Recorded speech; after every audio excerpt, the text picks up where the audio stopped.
30 వచనము, తర్వాత 17వ అధ్యాయము 32వ వచనం. 10వ అధ్యాయము లూకా సువార్త 30 వచనం. అందుకు యేసు ఇట్లనెను, ఒక మనుషుడు యెరూషలేము నుండి యెరికో పట్టణమునకు దిగి వెళ్ళుచు దొంగల చేతిలో చిక్కెను. వారు అతని బట్టలు దోచుకొని అతని కొట్టి తన ప్రాణముతో విడిచిపోయిరి. లూకా సువార్త 17వ అధ్యాయము 32వ వచనం. మనము సంతోషపడి ఆనందించిన యుక్తమే, ఈ నీ తమ్ముడు చనిపోయి తిరిగి బ్రతికెను, తప్పిపోయి దొరికెనని అతనితో చెప్పాను. లూకా సువార్త బైబిల్లో చాలా ప్రాముఖ్యమైన 4 సువార్తల్లో ఒకటి ఈ లూకా సువార్త. ఈ లూకా సువార్త మరియు ప్రకటన గ్రంథం, అపొస్తలుల కార్యము, సువార్త తర్వాత అపొస్తలుల కార్యములు, ఈ 2 గ్రంథములు రాసినది లూకా. యేసయ్య దేవుని యొక్క జీవ చరిత్రం అనే మంచిగానే ఎక్స్ప్లెయిన్ చేసి రాసిన ఒక మంచి గ్రంథకర్త ఈ లూకా. ఈ 10వ అధ్యాయము 15వ అధ్యాయములో, ఈ 2 అధ్యాయములో యవనస్తులు ఆయన కొందరి గురించి మాట్లాడుతున్నారు. ఒక మనిషి యెరూషలేములో నుండి యెరికో పట్టణంలోనికి వెళ్తుండగా దొంగల చేతిలోనికి చిక్కాడు. రెండవది, తండ్రి ఆస్తి అంతయు తీసుకొని దేశంలోనికి వెళ్ళి పాడి చేసిన తర్వాత తన తండ్రి ఎద్దకి తిరిగి వచ్చిన ఒక యవనస్తుడు. ఈ 2 స్టోరీలో కూడా ఒకటి, అతడు మార్గ మధ్యలో యెరూషలేములో నుండి యెరికోలోనికి ఉన్న ప్రయాణం మధ్యలో దొంగ చేతిలోనికి చిక్కారు. వారు కొట్టి అర్ధ ప్రాణముతోనే విడిచిపెట్టారు. లూకా సువార్తలో మనము చదివిన 15వ అధ్యాయం 32వ వచనములో మనము సంతోషపడి ఈ కుమారుడు చచ్చినవాడు ఇప్పుడు బ్రతికి. ఈ 2 స్టోరీలో కూడా చచ్చినవాడు గురించి, ఒకడు సగం చనిపోయినవాడు, చచ్చిపోయినవాడు, మరి ఒకటి పూర్తిగా చనిపోయినవాడు. కానీ ఒకటి మాత్రం ఉన్న ధైర్యం, వాడిని బ్రతికించిన చనిపోయిన వారు, చనిపోవడానికి సగం చనిపోయిన వారు లేదా పూర్తిగా చనిపోయిన వారిని కూడా బ్రతికించడానికి శక్తి కలిగిన ఒక దేవుడు ఉన్నాడని ధైర్యం. ఈ దేవునికి బ్రతికించడానికి ఒక శరీరం, ఒక డెడ్ బాడీ కావాలని ఏమి లేదు. హల్లెలూయా. ఎండిపోయిన ఎమగలనే బ్రతికించిన దేవుడు. లోయలంతయు నిండి ఉన్న ఎండిపోయిన ఎమగలనే చూసి ప్రవక్తలతో దేవుడు అన్నారు, ప్రవక్త, ఈ ఎండిపోయి లోయలలో అంత నిండి ఉన్న ఈ ఎమగలో బ్రతుకుతున్నావా? యెషయా గ్రంథం 37వ అధ్యాయములో ఒక లోయలలో మొత్తం ఎండిపోయిన ఎమగలనే చూసి దేవుడు ప్రవక్తలతో అడుగుతుంది, ఈ ఎండిపోయిన ఎమగలు తిరిగి బ్రతుకుతావా?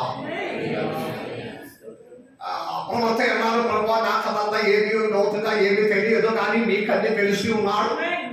మీకు తెలియకుండా ప్రపంచంలో ఏమి లేదు. నమ్మిన వారి దేవుని స్తుతించాలి. ఎంత మాత్రం ఎండిపోయి సగం చచ్చిపోయి పూర్తిగా చచ్చిపోయిన స్టేజిలో ఉన్న వారిని కూడా బ్రతికించడానికి శక్తి కలిగిన ఒక దేవుడు ఉన్నాడని నమ్మిన వారు మాత్రమే స్తుతించాలి.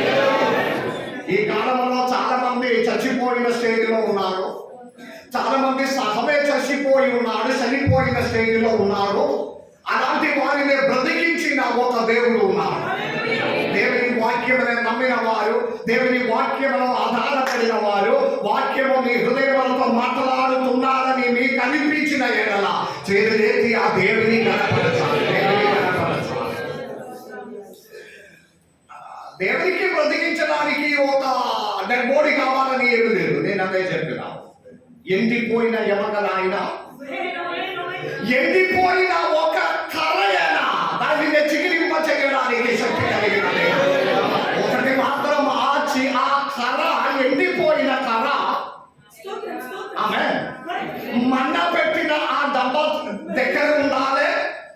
దేవుని ధర్మశాస్త్రం అనే రెండు రాత్రి పలక మధ్యలో ప్రత్యక్ష గుడారంలో ఉంటే ఎండిపోయిన ఆ కర్ర కూడా బ్రతికించడానికి దేవుడు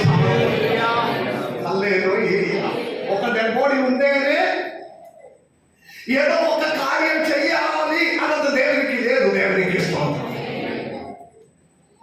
ఎండిపోయిన ఒక కర్రయన బ్రతికించి చిగురించి పువ్వులుగా పూసి కాయలు కాల్చడానికి శక్తి కలిగిన ఒక దేవుడు ఉన్నాడు.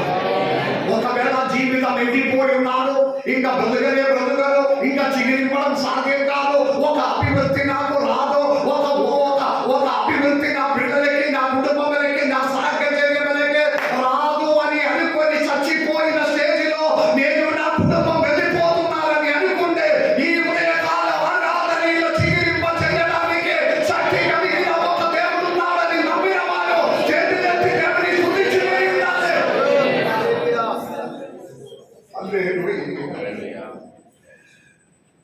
చీకిపోయిన వేరాయన మట్టిలో అది చీకిపోయినను వింటున్నాను కదా. యోగు గ్రంథం 14వ అధ్యాయంలో ఒక వృక్షమైతే దానికి నిరీక్షణ కలదు.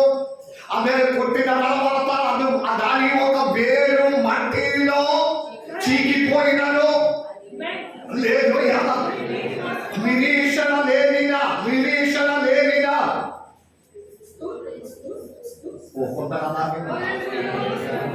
నా జీవితంలోకి మార్పు రాదు దేవా, మా పరిస్థితికి మార్పు రాదు, నా బ్రతుకు ఇంతే అని అనుకున్న వారిలో చీకిపోయిన పరిస్థితిలో నుండి లేవలేతడానికి శక్తి కలిగిన దేవుడు ఉన్నాడు. దేవుని మాత్రం హత్తుకొని ఉండాలి. దేవునికి హల్లెలూయా.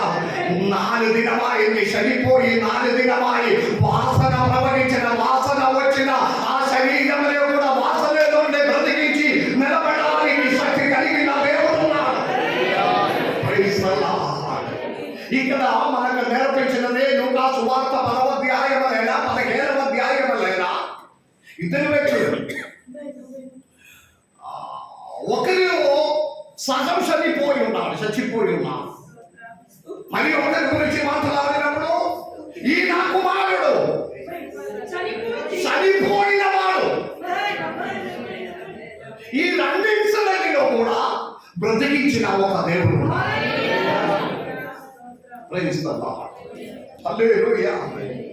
ఈ రెండింటిలో కూడా బ్రతికించి జీవమనే దయచేసిన ఒక దేవుడు ఉన్నాడని నమ్మిన వారు దేవునితో స్తోత్రములతో దేవుని స్తుతించుకొని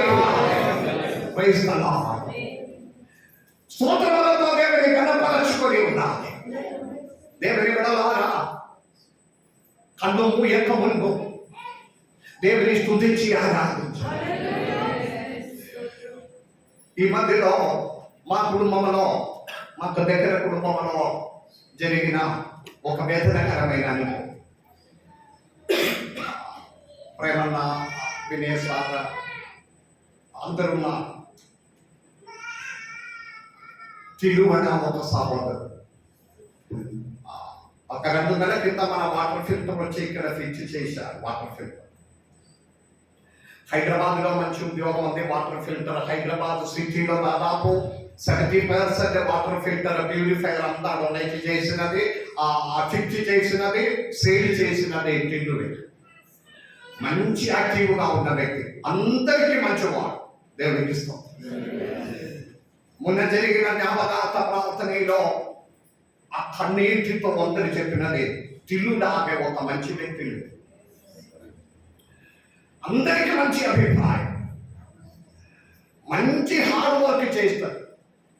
హైదరాబాద్లో ఒక ప్యూరిఫైర్లో కొంచెం కంప్లైంట్ ఉంటుందని ఎవరైనా దీనికి ఫోన్ చేస్తే గంట లోపల వారి ఇంటికి వెళ్ళి ఆ కార్యమనే చేస్తారు. అన్నం తినినా తినకపోయినా పిల్లలిద్దరినే మంచిగా చదివిస్తున్నారు, కుటుంబమనే మంచిగానే చూస్తున్నారు ఒక వ్యక్తి. కొన్ని నెలల క్రితం మేము హైదరాబాద్కి వెళ్ళినప్పుడు, ఈ హైదరాబాద్ సిటీ కదా, వినయ్ కుమార్ సార్ కాదు నడిపిస్తున్నారు, మేము కలిసి ఉన్నాం. వినయ్ సార్ ఎప్పుడు మామ మామ అని పిలుస్తారు. మంచిగానే మాట్లాడుతుంది, మంచి వ్యక్తి, మంచి నవ్వు, అందరికీ మంచి అభిప్రాయం పొందినవాడు. మేము కారులో వెళ్తుండగా ఆయన ఇంటికి పోవడం మన దారి తెలియదు. మంచి ట్రాఫిక్ టైము 9, 9:30, 10 గంటలకి హైదరాబాద్ సిటీలో మేము వెళ్ళినప్పుడు టిల్లుకు ఫోన్ చేశారు. టిల్లు మీ ఇంటికి రావడమేనా, మేము కారులో వస్తున్నారు, మార్గమేనా అని మాట్లాడుతూ ఉన్నారు. స్పీకర్లో పెట్టి మాట్లాడుతున్నారు, మాట్లాడుకొని కారులో నడిపించుకొని వెళ్తున్నారు. అప్పుడు అన్నారు మామ, వారిద్దరిద్దరు మామ మామ అని పిలుస్తున్నారు. ఇక మంచిది, స్పీకర్లో ఉన్నాము, మేము కూడా మాట్లాడుకొని వెళ్తున్నాం. మామ నేను మిరపకాయ నిలిపిస్తున్నారు, టెరస్ మీద ఉన్నాడు, అయితే మేము వస్తున్నారు, ఎలా రావాలి అన్నప్పుడు మంచి జోకుగా మంచిగా మాట్లాడి ఫ్లైఓవర్ ఎక్కాలి అని అన్నారు. ఓకే, మేము ఫ్లైఓవర్ ఎక్కుతున్నారు. ఫ్లైఓవర్ ఎక్కిన తర్వాత అలాగే 4 ఫ్లైఓవర్ ఎక్కాలి. ఎక్కిన తర్వాత మీరు లెఫ్ట్ తీసుకోవాలన్నారు. ఇప్పుడు మాట్లాడుకొని సార్ ఏమన్నారంటే మామ 4 5 6 ఎక్కుతాం, ఏం ప్రాబ్లం లేదు. కాదు 4 ఫ్లైఓవర్ ఎక్కాలి, జాగ్రత్తగా ఉంటున్నా. ఒక ఫ్లైఓవర్ ఎక్కినాము, మాట్లాడుకుని స్పీకర్లో బట్టి మాట్లాడుకుని పోతున్నారు. మామ 1 ఎక్కినాము, కిందకి వచ్చింది, ఇంకా కొద్దిసేపు 2వ ఫ్లైఓవర్ వస్తుంది, అది ఎక్కాలన్నారు. ఎక్కిన 2 అయినా 3 అయినా 4 అయినా ఎంతైనా మేము ఎక్కుతాం, మీరు చెప్పుకొని ఉంటుంది అన్నారు. స్పీకర్లో పెట్టుకొని వెళ్తున్నారు. 3వ ఫ్లైఓవర్ ఎక్కినాము, కిందకి 4వ ఎక్కుమన్నారు. 4వ ఫ్లైఓవర్ ఎక్కినాము, తర్వాత మీరు లెఫ్ట్ తీసుకోవాలన్నారు. అవునా మామ, నేను 5వ ఫ్లైఓవర్ కూడా ఎక్కిందన్నారు. స్టార్టింగ్ నుండి మీతో ఏం చెప్తున్నారు అనుభవించమని చెప్పి ఆయన ఫోన్ పెట్టేసి, ఈ 5వ ఫ్లైఓవర్ ఎక్కడం వలన కిలోమీటర్ ఆ ఫ్లైఓవర్. ఒకవేళ అలెక్స్ హైదరాబాద్ ఉన్న వారికి తెలుసు, లెఫ్ట్ తీసుకోవడం నా సాధ్యం కాదు, మాకు సైడ్ తీసుకోవడం కాదు. మేము ఆ ట్రాఫిక్ లో మమ్మల్ని దొబ్బుకొని పోయినట్లుగా మేము కిలోమీటర్లు వెళ్ళిపోయినాం, దారి తప్పిపోయినాం. మళ్ళీ ఫోన్ చేసినప్పుడు ఒకటే అన్నారు, నేను మిరపకాయలు ఎదుగుతున్నారు, మీరు సిటీ లోపల అనుభవించుకో అని చెప్పి ఫోన్ పెట్టేసింది.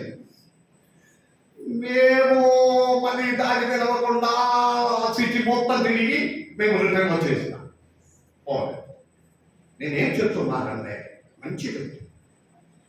నిన్న ఫ్లైఓవర్కి ఏదో ఒక వర్క్ దొరకదు. ఆయన పోయి ఇంటికి వచ్చినప్పుడు ఫోన్ కాల్ వచ్చింది, ఏదో ఒక డబ్బు రావాల్సినది ఉంది, అది తీసుకోవడానికి వెళ్ళిన. వెళ్ళి సాయంత్రం 8:30కి ఇంటిలో నుండి బయలుదేరినప్పుడు నేను పోయి వస్తాం, వెంటనే ఆ డబ్బు తీసుకుని వస్తామని భార్య పిల్లలతో చెప్పి బయలుదేరి ఫ్లైఓవర్ మీద వచ్చినప్పుడేమో చెస్ట్ పెయిన్ అనిపించింది. వెంటనే ఒక విధంగా బైక్ సైడ్లో ఆపి ఆయన ఫ్లైఓవర్ దగ్గర కూర్చున్నాడు. కూర్చున్నప్పుడే సైడ్లో వచ్చిన బండిని కొంత ఆపి అతని 108 ఫోన్ చేసి వచ్చేసిన. అంబులెన్స్లో ఎక్కించి గాంధీ హాస్పిటల్లో చేరకముందే ప్రాణం విడిచిపోయింది. నిన్నటి వరకు మంచిగా మాట్లాడి ఫిల్టర్ పెట్టి చేసినప్పుడు నాతో కష్టకారంగా అందరూ ఏ ప్రోగ్రామ్ ఉంటే ఫోన్ చేయి, నేను హైదరాబాద్ నుండి వచ్చేస్తాను, ఏ కంప్లైంట్ ఉంటే వచ్చి. ఒక క్షణంలో ప్రాణాన్ని విడిచిపోయింది. దేవుని బిడ్డలారా, కళ్ళు మూయక ముందు ఆయన ఆరాధించాలి. నేను తిండి విషయం కాదు, మనతో మాట్లాడు. నాకేం కాదు అని మనం అనిపించిన ఎడల ఒక క్షణం సరిపోతుంది. చనిపోయిన వారిని సహం చనిపోయిన వారిని బ్రతికించడానికి శక్తి కలిగిన ఒక దేవుడు ఉన్నారు. బ్రతికి ఉన్న కాలంలో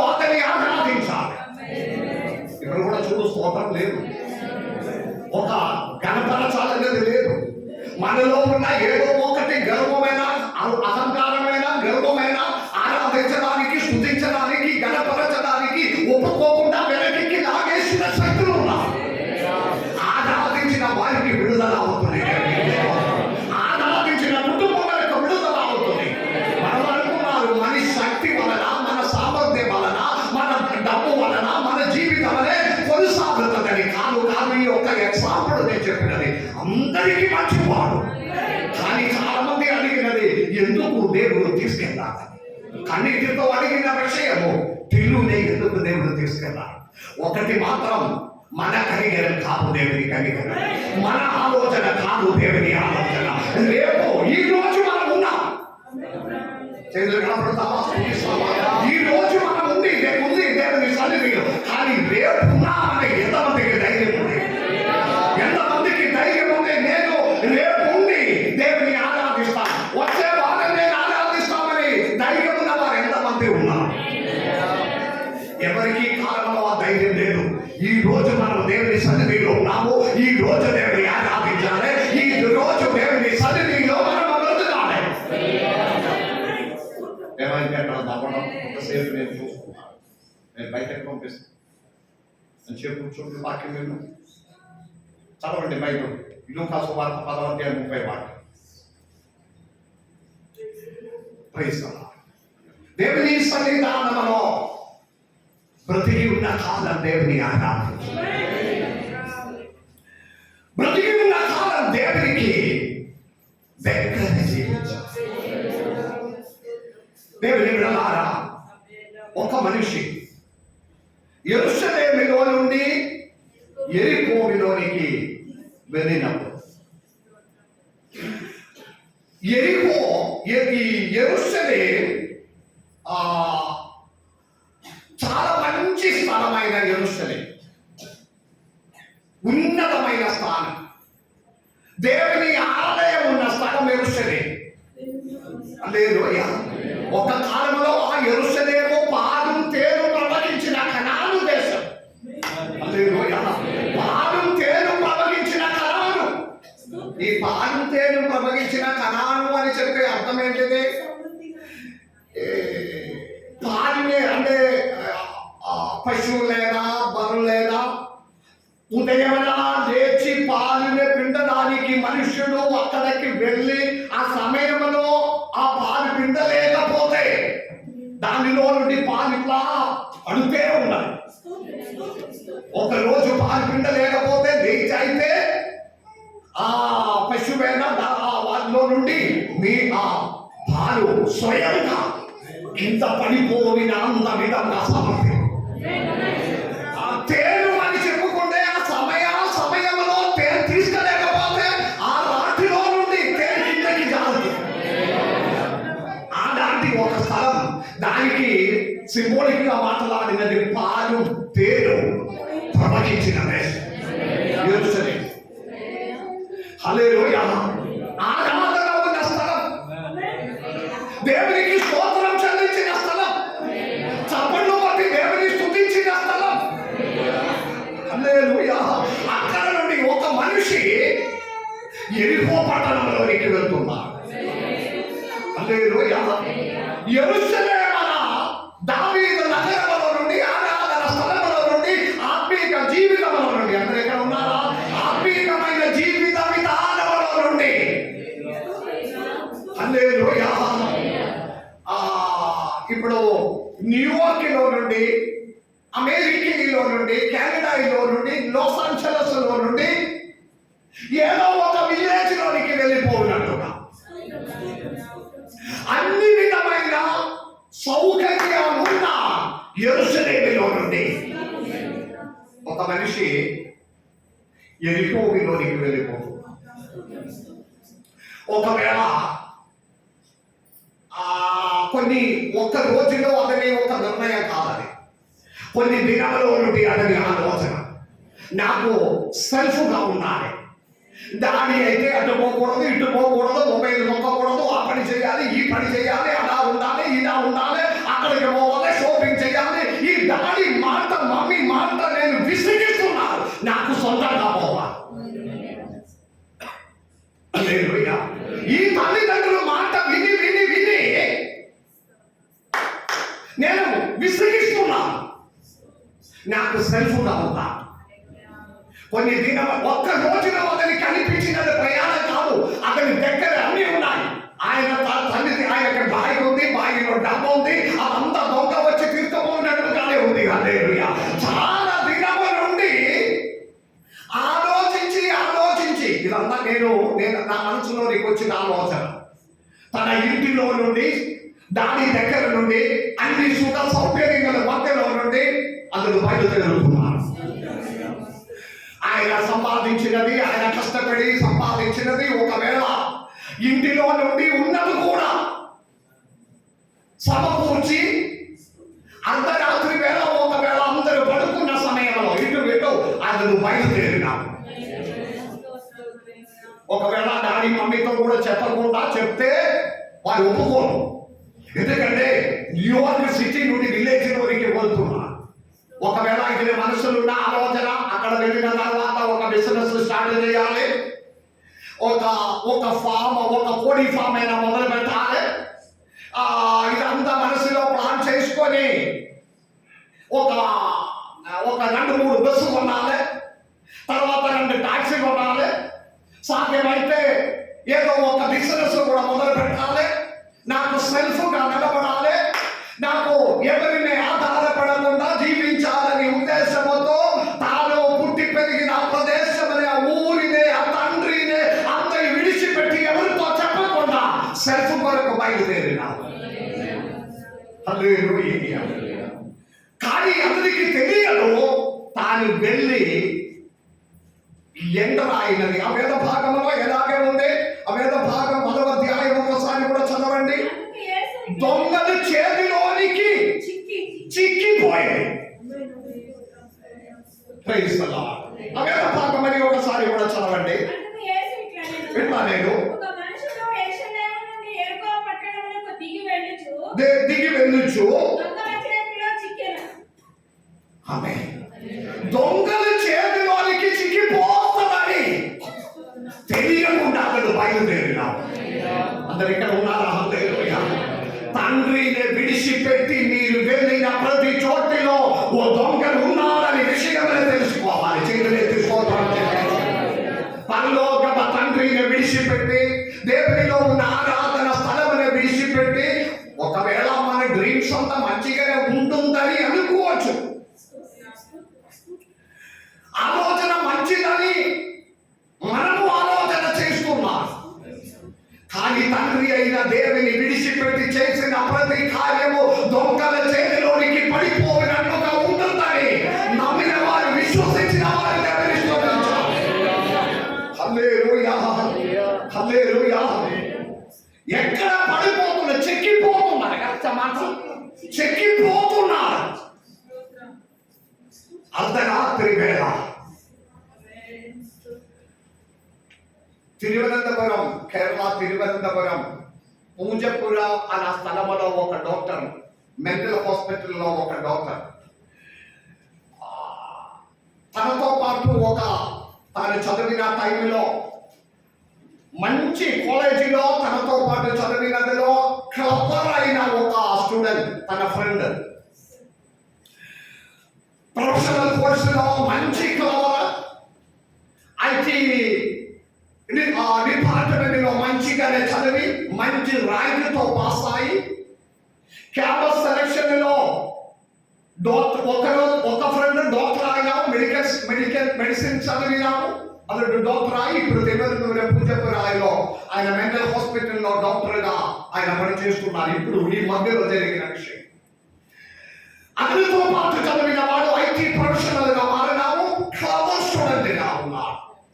చదివిన సమయంలో కెనడాలో నుండి క్యాంపస్ సెలక్షన్ లో ఉన్నతమైన ఒక కంపెనీలో ఐటీ ప్రొఫెషనల్ గా తన ఫ్రెండ్ ఉద్యోగం వచ్చింది. మాట్లాడినది ప్రారంభంలో 25 lakhs ఇండియన్ మనీ, 25 lakhs, 25 లక్షలు ప్రారంభ సాలరీ ఐటీ ప్రొఫెషన్. అంత గ్లామర్ ఉంది, అంత స్టాండర్డ్ ఉంది, అంత క్లవర్ గా ఉన్నవాడు.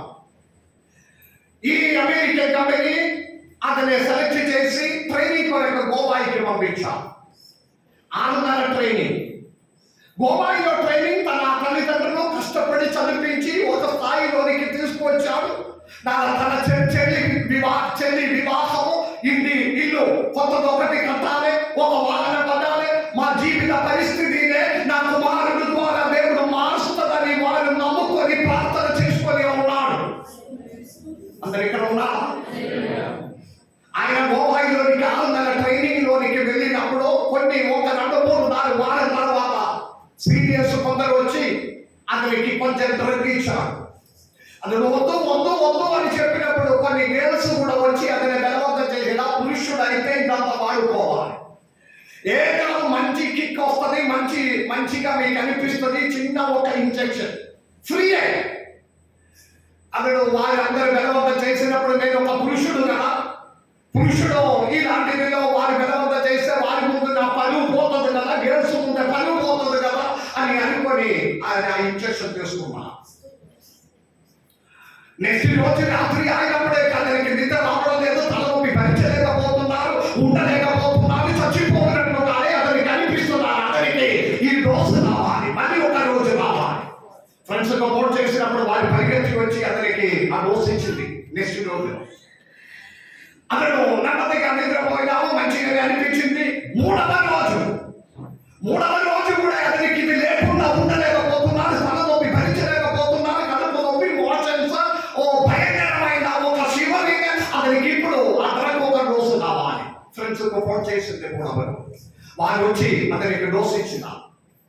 4వ రోజు ఆయన చచ్చిపోయిన సాయంకాలం అదే సమయం వచ్చినప్పుడు అతడు అన్నారు, మీరు ఇప్పుడు 3 సార్లు నేను ఇచ్చినాము, ఇప్పుడు మీరు డబ్బిస్తేనే ఇస్తామన్నా.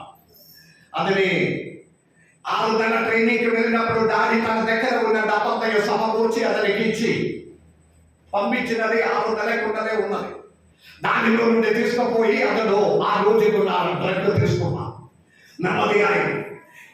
7వ రోజు అతని దగ్గర భరించలేక రాత్రి తలనొప్పి, ఆ సమయం వచ్చినప్పుడు శివరింగా తలనొప్పి, ఏమేమి బాధలు ఉన్నాయో భరించలేక అతని బ్యాలెన్స్ ఉన్న డబ్బంతయ్య తీసుకుపోయి ఆ డ్రగ్ తీసుకువచ్చి ఆయన ఇంజెక్షన్ చేశారు. 8వ రోజు అతని దగ్గర డబ్బు లేక ఫ్రెండ్స్ బాగినే ఆ లోకి తీసేసి దొంగతనం చేశారు, డ్రగ్ తీసుకున్నాం. తర్వాత అది దొరకకుండా అడగడం మొదలైంది. ఫ్రెండ్స్ నాకు సహాయం చేయి, నాకు డబ్బు కావాలి అడగడం మొదలైంది. కొందరు ఇచ్చారు, కొందరు ఇవ్వలేదు. 2 రూపాయలు, 10 రూపాయలు, 5 రూపాయలు కలెక్ట్ చేసి డ్రగ్ తీసుకొని కొన్ని రోజుల తర్వాత ఆయన పిచ్చివాడుగా మారినారు. షేవ్ చేయడం లేదు, చదవడం లేదు, కాలేజీకి పోవడం లేదు, ట్రైనింగ్ లో పాల్గొనడం లేదు. అన్ని నష్టമായി, వస్త్రమంతా పాడిపోయి, వెంట్రుకలంతా పెరిగినాము, గంధం పెరిగినాము, చప్పలు లేదు, పిచ్చివాడుగా నడుస్తున్నారు. సాయంత్రం వెళ్తే బయటకు వెళ్ళి ఆయన నడుస్తున్నారు, పిచ్చివాడుగా వెలువాడుగా నడుస్తున్నారు. ఒక 3-4 నెలల తర్వాత తన స్నేహితుడు తిరువనంతపురం పూజాపురంలో ఉన్న డాక్టర్ ఒక కాన్ఫరెన్స్ వరకు గోవాయిలోకి వచ్చి కారులో వెళ్ళినప్పుడు పరిచితమైన ఒక ముఖము రోడ్డు పక్కన రాయి మీద కూర్చున్నాడు.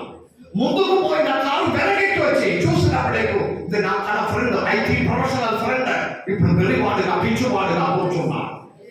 వెంటనే బలవంతంగా తీసుకొని అతనికి నన్ను గుర్తుపెట్టుతావా అని అడిగినప్పుడు గుర్తు రాలేదు అన్నారు.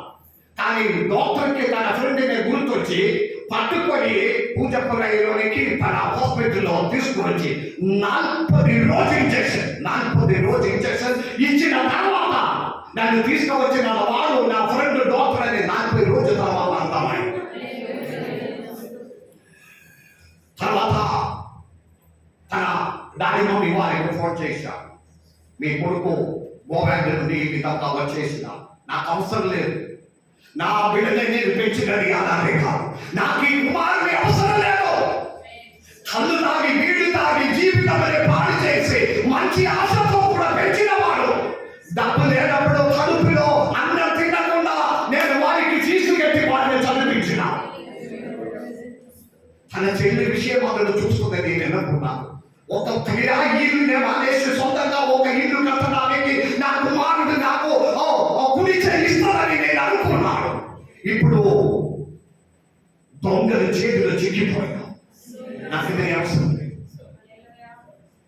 తర్వాత తల్లి వచ్చి అడిగినా మీరు అట్లా చెప్పకూడదు, అది మన కొడుకునే కదా, మన బాధే కదా అని మొరపెట్టి వెళ్ళిపోయిన దినమ నుండి మొరపెట్టిన మొర ఆలకించిన దేవుడు అతన్ని బ్రతికించినాడు. దేవుడికి స్తోత్రం.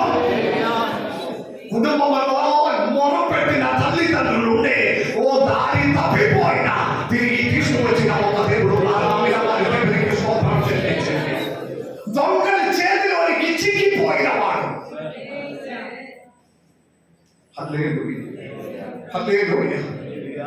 ఎంతమంది ఉన్నారు దేవునికి విడదారా? తల్లిదండ్రులు ఎంత ఆశపడి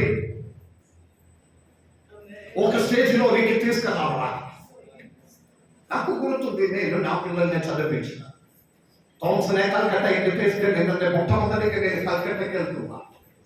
కలకట్టాకి తీసుకెళ్ళినప్పుడు ట్రైన్ దిగి, నాకు హిందీ రాదు, థామ్సన్ కూడా ఎంత హిందీ రాదు. అక్కడ నుండి 5 గంటల ప్రయాణం చేయాలి కాలేజీకి వెళ్ళాలని. ఏ ట్రైన్ ఎక్కాలో తెలియదు, లోకల్ ట్రైన్ ఎక్కాలి. మనకు హైదరాబాద్ నుండి భాగ్యనగర్లు ఎక్కినట్లుగా ట్రైన్ నెంబర్ అన్నయ్య మేము తెలుసుకొని టికెట్ తీసుకొని ప్లాట్ఫామ్ మీద నిలబడినప్పుడు అదే ఊరిలోనికి పోయిన మరి ఒక ట్రైన్ వచ్చింది. పేరు స్థలము అంతా ఓకే, కానీ అది చాలా వేరే దూరంలో పోయిన ట్రైన్. మేము బై మిస్టేక్ లో ఎక్కవలసిన ట్రైన్ కాకుండా మరి ఒక ట్రైన్ ఎక్కినాము. లగేజెస్, బాగ్స్, థామ్సన్ చిన్నవాడు నేను పట్టుకుని ట్రైన్ ఎక్కినాము. ఎక్కి కొద్ది దూరం వెళ్ళిన సమయంలో మేము దిగవలసిన జింగిపూర్ అని ఆ ఊరు ఎక్కడ అని తెలిసిన విధంగా ఇంగ్లీషులో హిందీలో అటు ఇటు మాట్లాడినప్పుడు వాళ్ళన్నారు ఈ ట్రైన్ జింగిపూర్ పోయినది కాదు, వేరే ఊరికే పోతున్నా. మరి ఏం చేయాలో అని తెలియకుండా నేను థామ్సన్ ముఖాముఖం చూసుకొని, భాష తెలియదు, లాంగ్వేజ్ తెలియదు, ఏమి తెలియకుండా ఈ బాధ్యత హత్తుకొని మేము థామ్సన్ ఎత్తుకొని పోతున్నారు లోకల్ అడ్మిషన్ వరకు. వారన్నారు ఇక్కడ ఈ నెక్స్ట్ స్టేషన్ లో దిగితే అక్కడ నుండి బస్సు దొరుకుతుంది. బస్సులో మళ్ళీ 3 గంటల ప్రయాణం చేస్తే మీకు దిగవలసిన జంగిపూర్ లో దిగగలుగుతున్నాయి. మాకు తెలియలేదు, ఒక ఊరిలో బాయిగారి పట్టుకొని జంగిపూర్ దిగిన తర్వాత వారితో అడిగి ఒక లోకల్ బస్సులో మేము ఎక్కినాము. బాయిగంట పట్టుకొని ఎలా ఎక్కాలో తెలియదు. ఆ బస్సు నిండి లోకల్ వాళ్ళలో ఉన్నారు. వారితో పాటు కోడిని పట్టుకొని వచ్చిన వారు ఉన్నారు, బాయిని పట్టుకొని వచ్చిన వారు ఉన్నారు, కూరగాయలు మోసుకొని వచ్చిన వారు ఉన్నారు, బర్రెల్ని లోపలికి తీసుకువచ్చిన వారు ఉన్నారు. కారు మీద బస్సు మీద కూర్చున్నారు, వెనక కూర్చున్నారు, సైడ్ లో కూర్చున్నారు. దాని మధ్యలో మేము కూడా పోయి కూర్చున్నారు వారితో పాటు కలిసిపోయి నా దగ్గర తీసుకుంటాం. రాత్రి 12:30కి హాస్టల్లో దిగినాం. హాస్టల్లో దిగినప్పుడు హాస్టల్ ఓపెన్ చేయడం లేదు, కాలేజ్ ఓపెన్ చేయడం లేదు. బయట నిలబెడుతున్నా, బయట నిలబడి ఏడుస్తున్నారు. దేవా, భాష తెలియదు, ఏమి తెలియదు, ఈ కాలేజీలో ఏనాలి, కాలేజీ పెట్టాలి. అప్పుడు నైట్ డ్యూటీకి సీరియస్ వస్తుంది కదా, గేట్ దాటికి వస్తుంది కదా సీరియస్ ఛాయ్ తాగడానికి.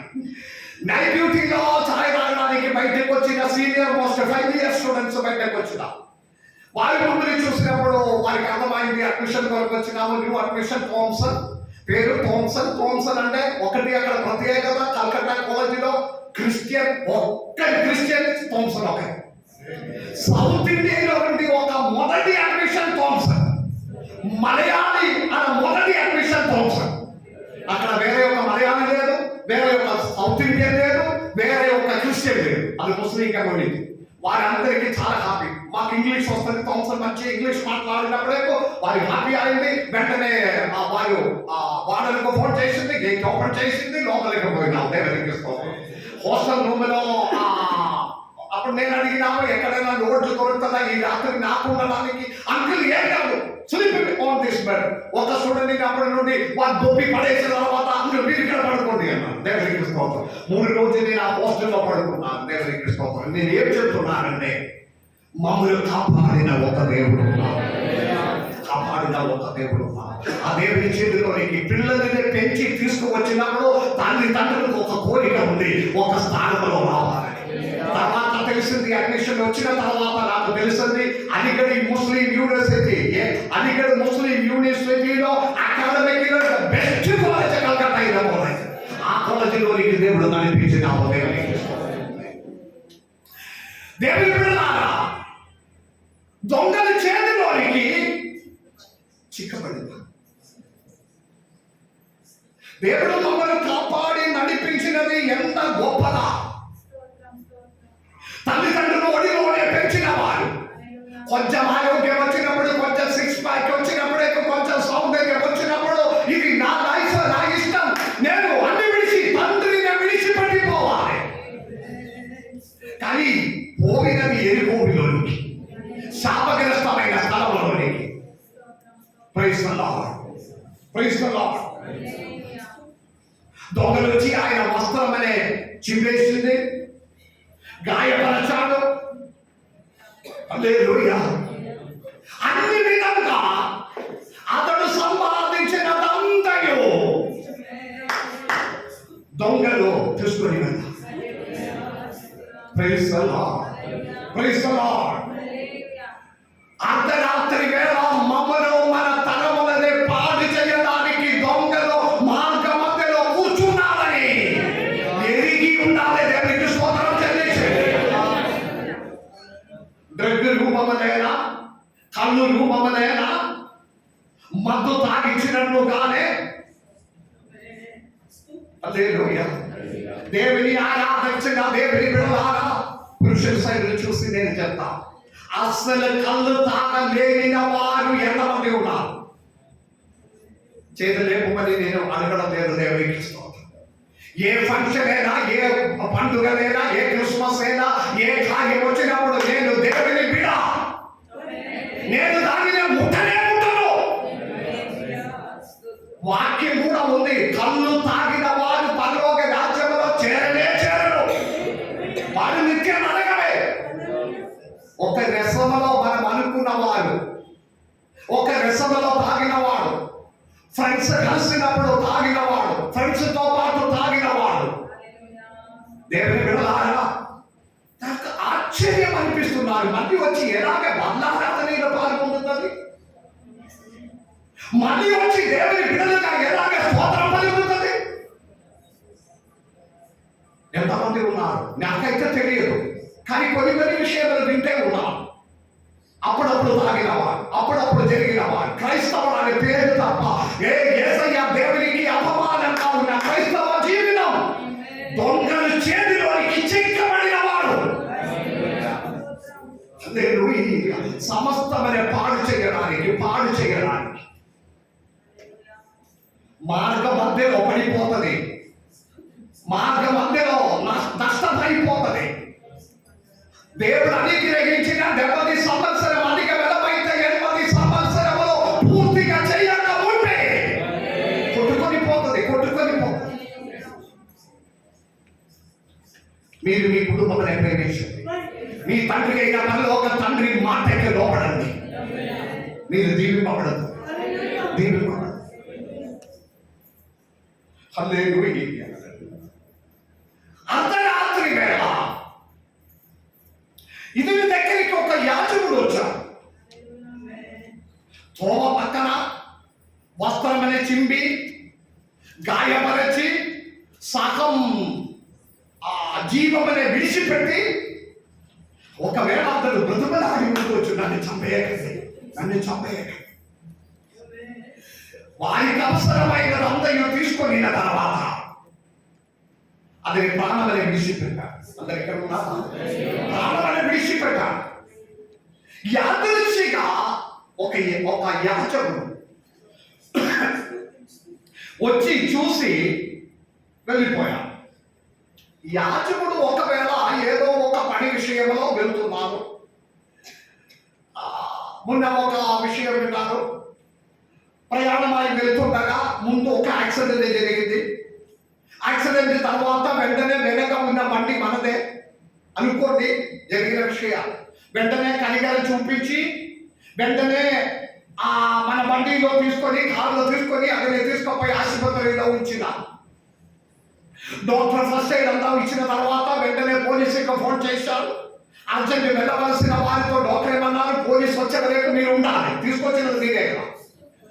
పోలీసులు రావడానికి గంటలు లేట్ అయింది. ఇన్వెస్టిగేషన్ అంతా జరిగే వరకు మీరు ఉండాలి. అర్జెంటుగా వెళ్ళవలసిన మీటింగ్, ప్రార్థన, వాక్య పరిచర్య అందరూ పాడు చేశారు. మాకెందుకు ఈ తలనొప్పి? ఎమర్జెన్సీ అంటే 108కి ఫోన్ చేయాలి, మనము వెళ్ళిపోవాలి. యాజకుడు ఒకవేళ ఏదో ఒక పని విషయంలో వెళ్ళిపోతుండగా ఈ మనిషిని చూసి ఈ తలనొప్పి నాకెందుకు అని చెప్పి ఈ విధమైన అన్ని పోలీసు డిపార్ట్మెంట్ విషయంలో, హాస్పిటల్ విషయంలో ఇదన్నిటికీ నేనెందుకు రావాలి అని చెప్పి సైలెంట్ గా వెళ్ళిపోయాడు. మొన్న మన ప్రవీణ్ పరడాల గారి ఒక ర్యాలీ గోదావరిలో జరిగిన, నేను ఆదివారం చర్చిలో ప్రకటన చేసినాము, అందరూ పోవాలి. వెయ్యి మంది వచ్చిన స్త్రీలు పిల్లలు పెద్దవాళ్ళు యవనస్తులు వచ్చారు. మన సంఘంలో నుండి 5-6 మందిని దినేసి గాథ చేసిన పోయిన మిగిలి ఉన్న వారు ఎవరు కూడా మన సంఘంలో కదలలేదు. ప్రవీణ్ పదలాడగానే రాజమండ్రిలో చంపేస్తే నేనెందుకు ఇక్కడ కదలాలి? చాలా మందికి ఆ వర్తమానం వినిన తర్వాత మన సంఘం మాత్రం, మీరు ఆ వీడియో టీవీ ఆ పేపర్ న్యూస్ అంతా చూస్తున్నారు, రాలేదు మనవాడు. ఒక 4-5 యవనస్తులు వచ్చారు వారి తప్ప. అదే సమయంలో చాలా సంఘంలో నుండి ఒక పాస్టర్, మా పాస్టరేనా ఏ పాస్టరేనా అని చెప్పి చిన్న పిల్లలతో పాటు స్త్రీలు బయటకు వచ్చారు. హల్లెలూయా. న్యాయం జరిగారు. మన వాళ్ళకి ఎందుకు కారణమైంది? నాకెందుకు ఈ తలనొప్పి? ఏదో ఒక విషయం అనుకుంటే దానిలోని కడుగు పెట్టడానికి చాలా మంది మన వాళ్ళకు భయమే. దానికి ఏదో ఒక ఎక్స్క్యూజ్ చెప్తుంది. 2 గంటల తర్వాత ఫోన్ చేస్తుంది, ఆ విషయం ఏమైందని. లేకపోతే నేను స్నానానికి వెళ్తున్నాను, లేకపోతే నేను వేరే చోటులో ఉన్నాను, నేను అక్కడ ఉన్నాను, ఇక్కడ ఉన్నాను. కారణం ఒకటే, ఈ దీనిలోని గంట రావడానికి స్విచ్ ఆఫ్ అయిపోయింది. నాకు ఇంట్రెస్ట్ జీవితం మీద. అలాగే యాజకుడు కూడా వెళ్ళిపోయాడు. తర్వాత ఒక లేవీడు వచ్చాడు. లేవీడు యాగం చేసిన వారు, యూదా సంప్రదాయ ప్రకారం యాగం చేసిన వారు. ఈ యాజకుడు ఎలాగే అంటే శవం, ఆయన చనిపోయిందా, డెడ్ బాడీయా, బ్రతికి ఉన్నాడా అని యాజకుడికి తెలియదు. యూదా సంప్రదాయ ప్రకారం శవమనే ముట్టిన వాడు మళ్ళీ పోయి స్నానం చేసి 7 రోజులు వారు శుద్ధుడుగా ఉండాలి, దూరం ఉండాలి. ఈ తలనొప్పి అంతా నాకెందుకు, అతడు చనిపోయి వెళ్ళి దగ్గరికి వెళ్ళి ఊపిరి ఉన్నారా లేదా అని చూడడము ఎందుకు అని చెప్పి అతను వెళ్ళిపోయినప్పుడు లేవీయుడు యాగం చేసిన వాడు. యాగం చేయడానికి చాలా మంది అక్కడ నిలబడి ఉన్నప్పుడు నేను ఇద్దరి వెళ్ళకపోతే నాకెన్నో పనులు ఉన్నాయి. ఆలోచన అలాగే ఉంది. మనుషుడు క్రైస్తవ జీవితం ఒక అపచయమని దేవుని కొరకు మంచి సాక్షి బిడ్డలుగా నిలబడలేకపోతున్నాను. యాజకుడు వెళ్ళిపోయినావు, లేవీయుడు వెళ్ళిపోయినావు. ఇప్పుడు ఇదిగో ఒక సమరయుడు.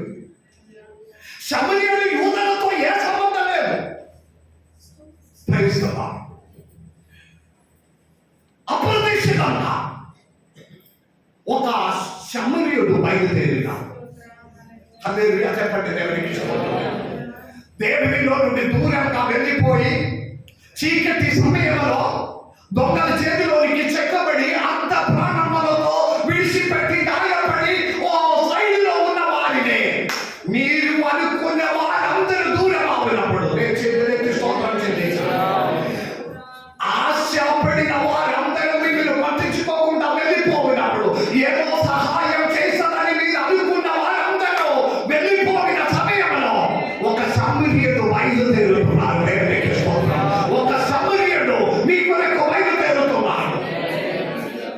సహాయం చేస్తుందని మీరు అనుకున్నవారు, సహాయం చేస్తుందని మీరు కోరిన వారు, సహాయం కొరకు ఫోన్ చేసిన వారు, మీరు ఆశపడిన వారు ఎవరు ఆయన దగ్గరికి రాకుండా దూరం ఆపినప్పుడు, యెరూషలేములో నుండి ఇతను బయలుదేరినప్పుడు ఇదిగో ఒక సమరయుడు సమరయులో నుండి బయలుదేరినాడు.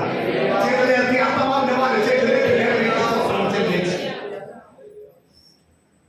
ఇతను యెరూషలేములో నుండి తండ్రి మాటకి ఎదురుగా అన్ని ఆరాధన సౌకర్యాలను మానేసి ఇతడు బయలుదేరినప్పుడు అందరూ పట్టించుకోకుండా మారిపోయినప్పుడు కాపాడవలసినది ఉంటుందని అనుకోని ఒక సమరయులో నుండి బయలుదేరిన. సాధారణంగా సమరయుడు బయలుదేరినట్లుగా కాదు, ఈసారి ఈ సమరయుడు దగ్గర ఒక బాయి కూడా అనుకున్నాడు. అందరు వింటున్నారా? దేవుని బిడ్డలాగా జీవించిన మీ ఇంటిలో ప్రార్థించిన ఒక తల్లి ఉండే, ఇంటిలో ప్రార్థించిన ఒక తండ్రి ఉండే, మీరు బయలుదేరినప్పుడు పరలోకంలో దేవుని ఒక కాపుదలు మీ వెంబడి తిరుగుతూ వస్తుందని మీరు ధైర్యంతో తెచ్చుకోవాలి.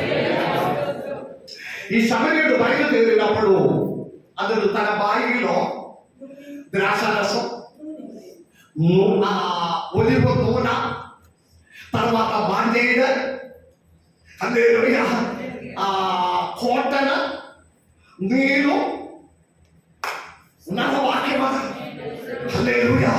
మీకు మీ గాయమలే వస్త్రము నూతన వస్త్రము చిగిపోయినది పాడైపోయిన దొంగలు అపహరించిన మీ వస్త్రము లెక్క పగరంగా రక్షణ వస్త్రమును దయచేయడానికి ఒక సమయంలో మన కొరకు బయలుదేరుతున్నారని నమ్మిన వారి చేతులెత్తి స్తోత్రం చెల్లించాలి.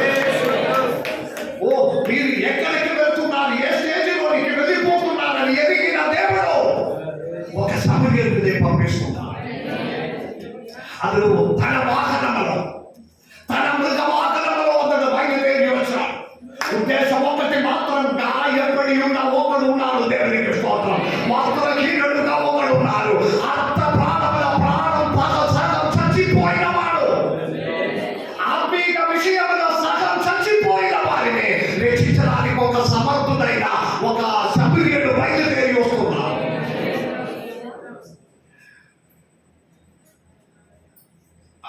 ద్రాక్షారసం ఒక బాటిల్లో సిద్ధపరచాడు. ఒలివ నూనె, అది గాయలకి మంచి ఔషధం, అదొక బాటిల్లో పెట్టినావు. బాండేలు తెచ్చిపెట్టింది, కోట తెచ్చిపెట్టింది, వాటర్ బాటిల్ తన బాయిలో పెట్టినావు. ఇంకా వెతుకుతుంది, ఏం అవసరం కొయ్యో ఒకటి మర్చిపోయి కొంచెం డబ్బు కూడా తీసుకొచ్చావు. తీసి తన బాయిలో పెట్టి నీవు యెరూషలేములో నుండి బయలుదేరినప్పుడు ఒక సమరీయుల నుండి బయలుదేరు. నమ్మిన వారు ఎంతమంది ఉన్నారు దేవుని పెడతారు.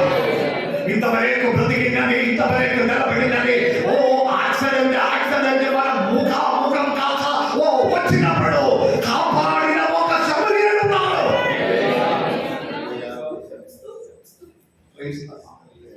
అతని దగ్గరికి వచ్చాడు.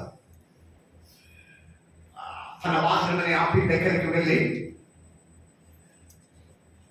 తీసి తన ఒడిలో పెట్టిన ఆయన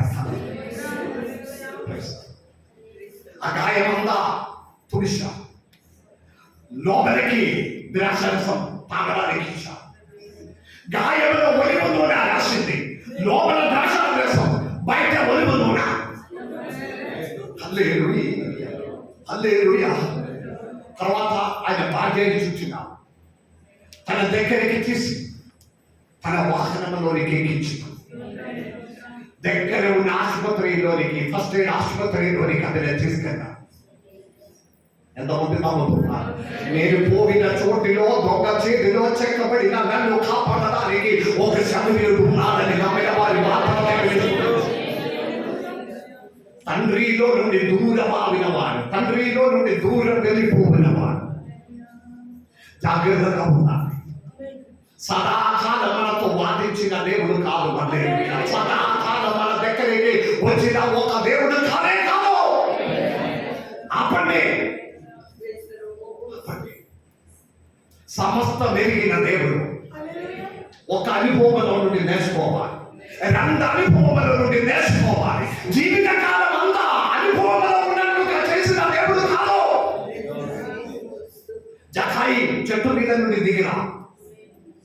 మీరు కూర్చున్న విధానం కరెక్ట్ కాదు, మీరు కూర్చున్న స్థలం కరెక్ట్ కాదు.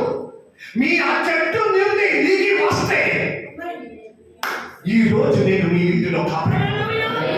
కానీ మీకు ఒక కదిలింపు కావాలి, ఒక మార్పు రావాలి. ఆ చెట్టులో మీరు దాచుకొని ఉన్న స్టేజిలో నుండి దిగిరా. జకాయి దిగి వచ్చాను. యేసయ్య ఒక్క మాట కూడా అన్నారు, నేడు నీ ఇంటికి నేను ఉండాలని ఇష్టపడుతున్నాను. హల్లెలూయా. దిగి వస్తే మన ఇంటి పరిస్థితిని మార్చిన దేవుడు, దిగి వస్తే మన జీవిత సాంకేతికతని మార్చిన వాడు. ఇప్పుడు మనకు సుంకరిగా ఉండి, పాపలుగా ఉండి, పాపములో నిండిన జకయ ఎవరు ఇష్టపడడం లేదు. అతను ఒంటరిగానే ఉన్నాడు. ఎందుకంటే అనవసరంగా ఆ డబ్బు సంపాదించిన సుంకరి అయిన ఈ జకయ, పాపి అయిన జకయ, ఇశ్రాయేల్ పౌరత్వంతో ఏ సంబంధం లేని జకయ ఆయన దిగి వచ్చినప్పుడు యేసయ్య ఒక్క మాట అన్నారు, ఇతడు అబ్రహాము కుమారుడు. హల్లెలూయా చెప్పండి. ఆయన వీధి మారిపోయినాడు. నేను అబ్రహాము దేవుడు, నేను ఇస్హాకు దేవుడు,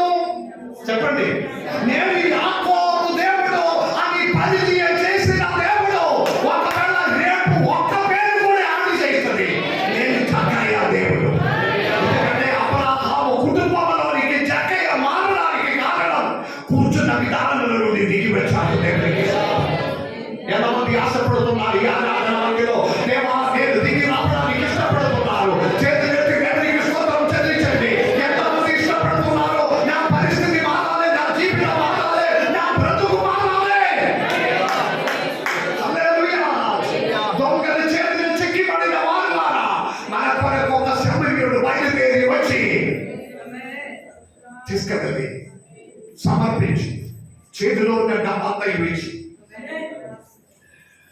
హల్లెలూయా. ఒక్కసారి సమర్పించండి. నిర్వీర్యము కాకముందే నాకున్న సంపదలన్నీ రెక్కలొచ్చి పోగముందే నీవిచ్చిన యౌవనబలము నిర్వీర్యము కాకముందే నాకున్న సంపదలన్నీ రెక్కలొచ్చి పోగముందే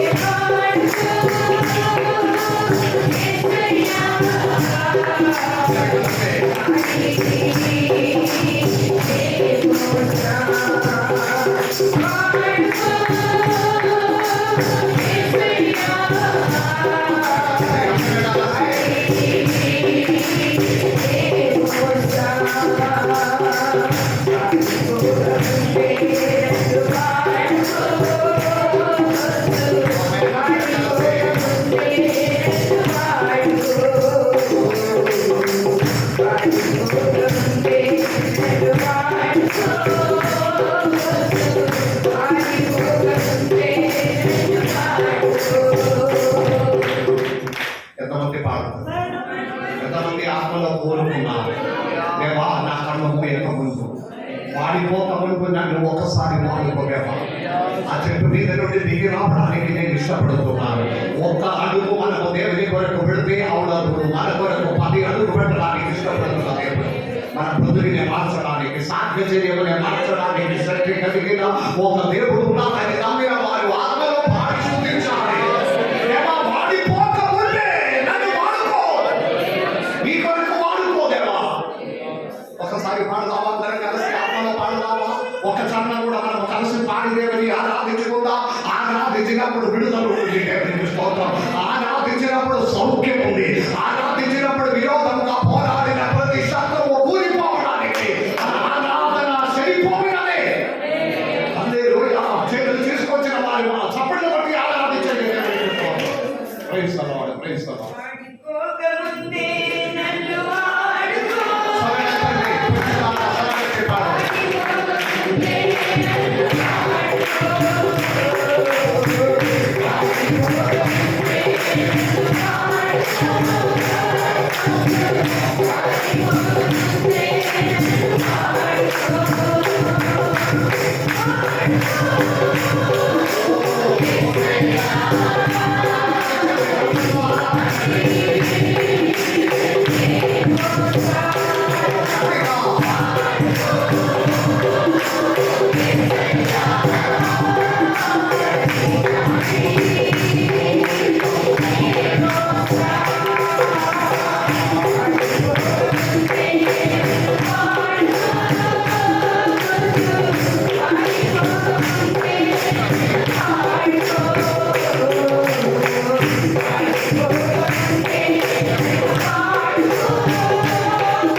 ఓకే, దేవునికి స్తోత్రం. అతని ఆసుపత్రిలోనికి తీసుకెళ్లారు. నేను అనుకున్నది తన ఇంటిలో నుండి యెరూషలేములో నుండి ఇతను బయలుదేరినప్పుడు నుండి